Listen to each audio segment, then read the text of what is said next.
Welcome to your reset with Christiane Piano, where the purpose is to support you in releasing all that you are not, so the truth of who you really are can emerge.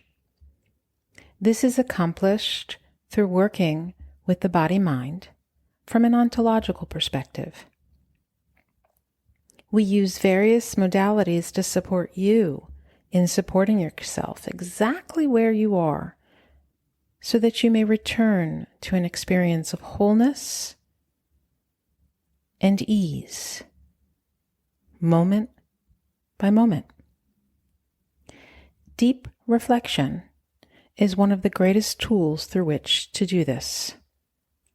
To take a moment, to pause, assess, reflect, and literally and figuratively reset, come back to center, and move back into your one and precious life with increased clarity and purpose.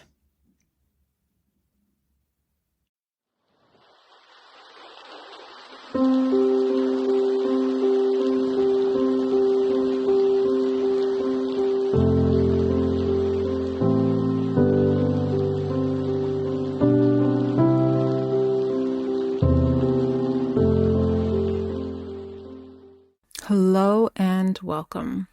I'm Christiane Piano, and welcome back to your Reset Reflections. It's so good to be here with you again. To start today, we are going to move directly into the topic that has been pressing on so many of us lately, the persistent weight of the allot. And I'll admit, as I sit here recording this in my new home, the allot is pressing heavily on me too. Moving is often cited as one of life's most stressful events, and for good reason. It's an uprooting on every level imaginable. The chaos isn't the pile of boxes anymore, it's the unfamiliarity. In this new space, nothing is on automatic. Every task, every sound, and every simple movement feels a bit jolting. My inner world has felt like a pendulum on a grandfather clock, swinging from, "What was I thinking? I hate this," to, "Oh my goodness, this is coming together better than I could have possibly imagined." This emotional volatility, these swings of moods, feelings, thoughts, and physical sensations is part of the deep adjustment process. This constant internal motion is the profound, unacknowledged labor that often creates the powerful impulse to shut down or avoid the change entirely. As this is the 19th move of my life, I am well aware that this is par for the course. It is fundamental to be compassionate with myself and to observe this experience while it is unfolding. I now invite you to pause and consider, where in your own life is this emotional strain and or internal friction present? And what is its cost to you right now? In my commitment to staying raw and real with you, I would like to share what has unfolded for me regarding this podcast amidst the uprootedness of moving. With all the disorder and chaos, the option to postpone this episode was certainly available. Yet, when everything feels ungrounded, finding a clear way to begin and committing to a rhythm, even a small one, can feel like a tremendous challenge. But there is a profound possibility for growth in the very act of honoring that commitment, my commitment to you. It's not about rising above the messy human experience or pretending to be calm and zen. It's about allowing these moments to mold us from within, like clay. It's the choice to stay moldable, resilient, and flexible. The legendary actress Cicely Tyson once said, "Challenges make you discover things about yourself that you never really knew. They're what make the instrument stretch, what make you go beyond the norm." And this stretching happens precisely in the deep discomfort that comes with unfamiliarity, the absence of routine, the need to get familiar with all the daily living, and the feeling that you temporarily don't recognize yourself or your life. Moments like these are ripe for triggering us. Our work is to notice that pull and provide ourselves the supports needed, not by falling into the drama, but by allowing for the tears and the raw honesty with ourselves and with those few who can walk through that with you. When there is nowhere external to ground, you yourself are invited to trust your inner resources, allowing them to deepen and hold you at a level perhaps never reached before.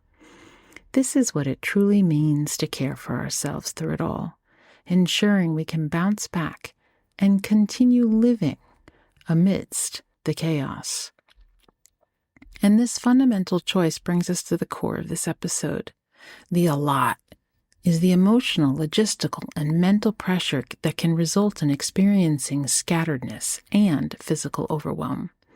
It's the sheer number of things on your to-do list that makes you feel physically defeated before you even begin your day. It's the low-grade dread you carry when you realize you are constantly anticipating someone else's emotional state before deciding how you will show up. It's the heavy internal calculation required to manage a complex personal transition while still showing up for work and others. It's the constant low hum of anxiety that tells you there's too much to do, too much to worry about, and simply too much going on. Now, if none of these specific examples immediately resonate, simply think for a moment about how your experience of a lot applies to you right now or in the recent past. If you are nodding your head right now, know that you are not alone in this feeling. We are living in a time that constantly asks more of us than we have available to give. This a lot can feel like a low-grade energetic drain, a persistent hum just beneath the surface of your day. It pulls your focus outward, making it difficult to feel anchored or present. The heart of our work here is always about cultivating awareness in the subtle shifts of our daily experience. Last week, we spoke to owning your agency and shifting the context that drives your avoidance. This week, we look at the automatic mechanism that pulls us back into avoidance, this a lot. Before we go any further, I invite you to join me in a moment of honest reflection. Let's identify what feels like the a lot in your life right now. Perhaps you want to close your eyes or simply soften your gaze. Just bring to mind the circumstances that are asking the most of you. Maybe it's a personal hardship, a financial strain, a difficult transition, or the cumulative effect of the world's noise. Now, as you intentionally acknowledge your a lot, I invite you to locate this feeling in your body. Feel the physical weight of your body where you are seated or standing. Take a steady, intentional breath into your center. As you observe the body's response, remember, you are only gathering information. This is not a judgment, but a necessary act of noticing. Notice your automatic physical response to the a lot. Do you feel a rising tension, a tightness in your posture? Are you aware of a quickening in your breathing, a clench in your jaw or shoulders, a desire to disappear? And as you notice this physical response, also witness the impulse of the mind. Does it try to rationalize the feeling away, diminish the experience, or redirect your attention entirely? We start here because this is the only place you have agency. When the mind fails to rationalize or redirect the pain, the system's ultimate protective mechanism kicks in, the automatic response to contract, close off, and lose our availability and openness to life. We see this response in our body, the bracing of the shoulders, the clenching of the jaw, and the difficulty in sitting still. We assume that to deal with the magnitude of the circumstance, we must dedicate all of our energy to it. We become physically present, but energetically closed. This is the central challenge we face. How do we navigate the a lot without losing ourselves to the experience? How do we stop being everywhere but the here and now?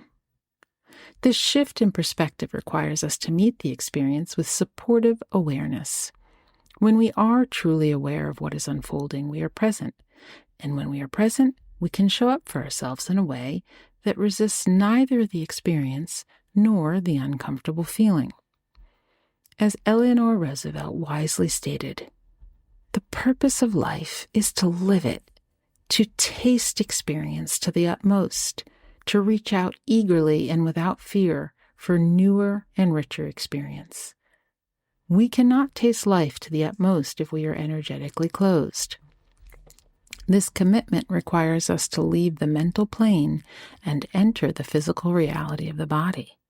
This is where your body-mind connection becomes your internal anchor, the anchor that is always available.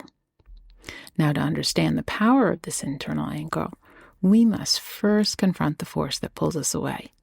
Let's consider the source of this feeling of being pulled apart, because it is a fundamental human experience. We all know the pressure to close off and conserve energy when life feels overwhelming. Think about the feeling of being pulled under by a tidal wave of tasks, decisions, or emotional toll. This kind of cumulative pressure threatens to scatter energy and make us feel utterly lost in the experience. We often believe the way to handle this magnitude is to give in to that automatic response, to contract and brace ourselves. We see this bracing in our tightened posture and the holding of our breath.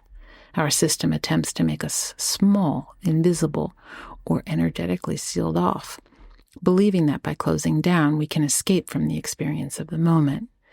This is where we fall into the trap of our energetic closure. Our system defaults to survival mode, and our energy cycles through rumination, the life sucker, everywhere but in the moment where we can actually do something.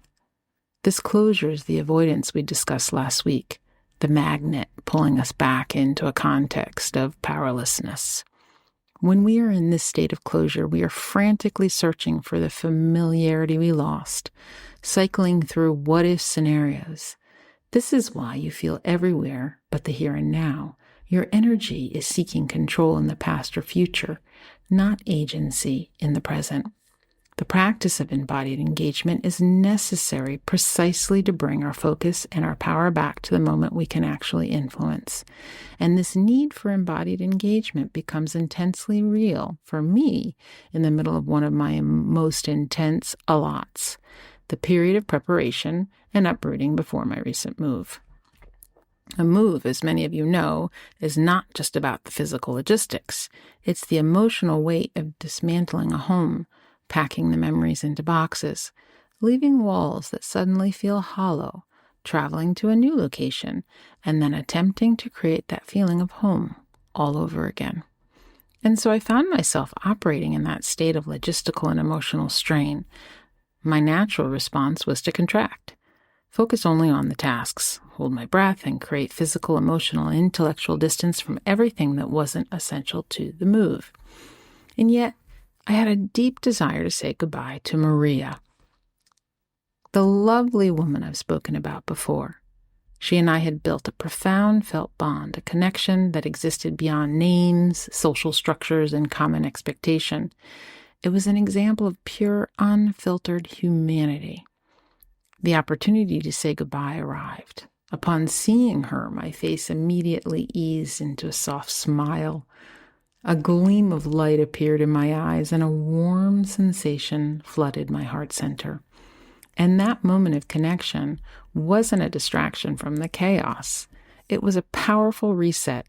It was a much-needed reminder of my capacity to choose embodied presence.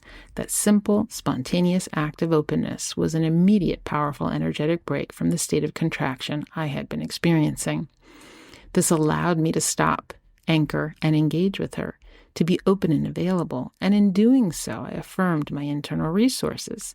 I created an undeniable felt boundary between my internal resource and the overwhelming circumstance.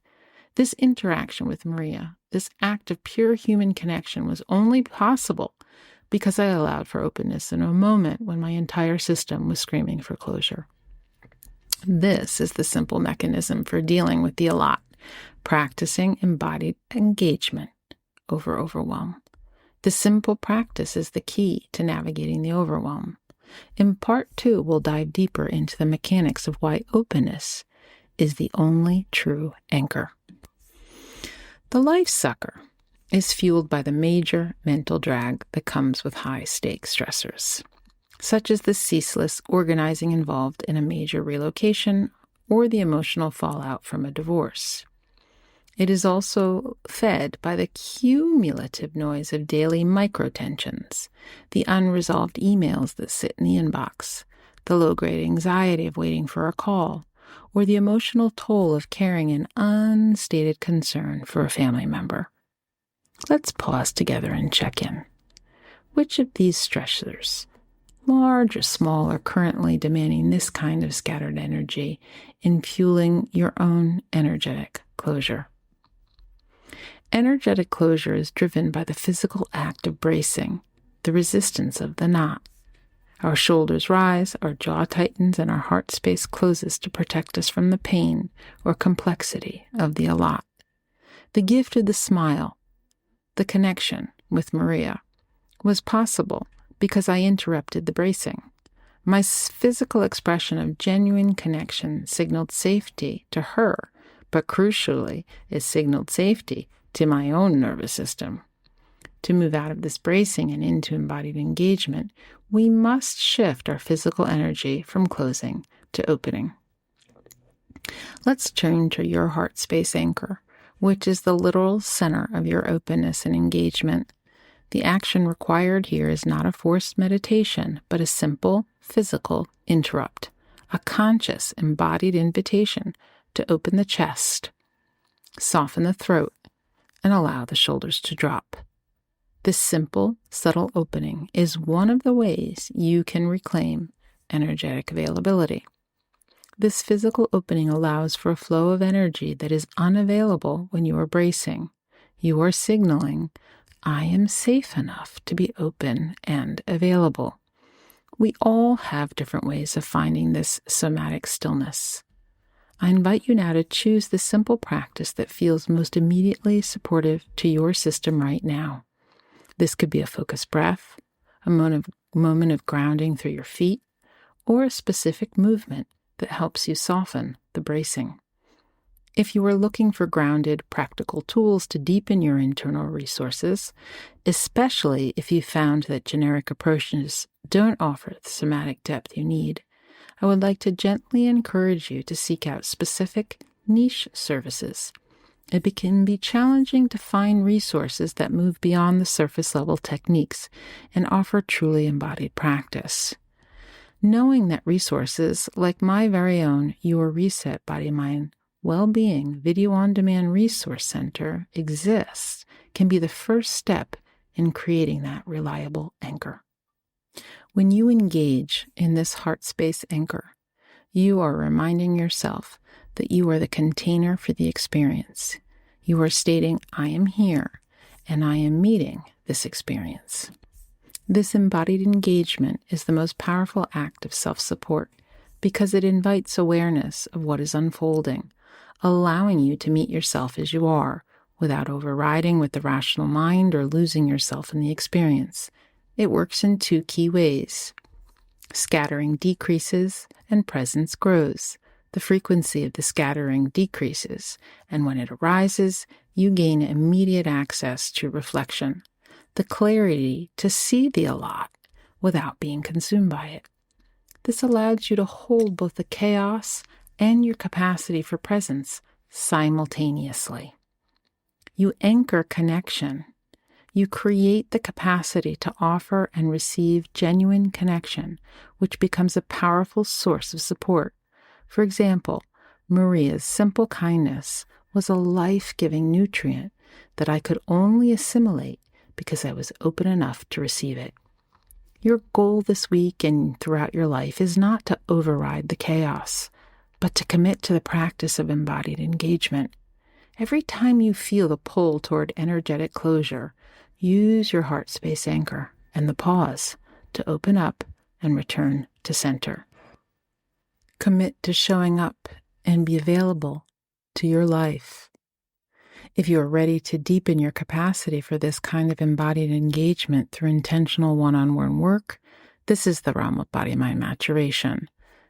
It supports you in getting to the root context that drives your repeating patterns, whether those patterns are avoidance, bracing, or overwhelm, or something else.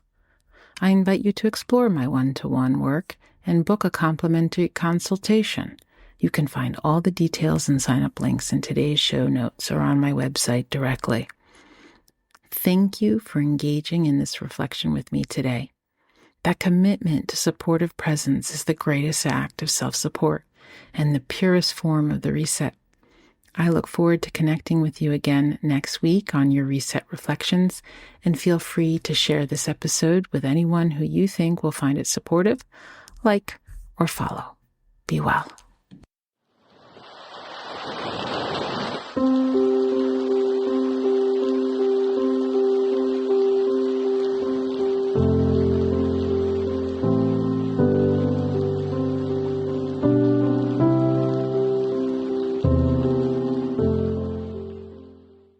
If you are interested in working with me on any level of body-mind well-being, whether it be through individual body-mind maturation work sessions, perhaps participating in a series, individual privates, or through my video-on-demand services, if you have questions, if you would like to engage on any level, feel free to schedule a free 15-minute consult in the appointments section, www.christianepiano.com, or email me directly at growth@christianepiano.com.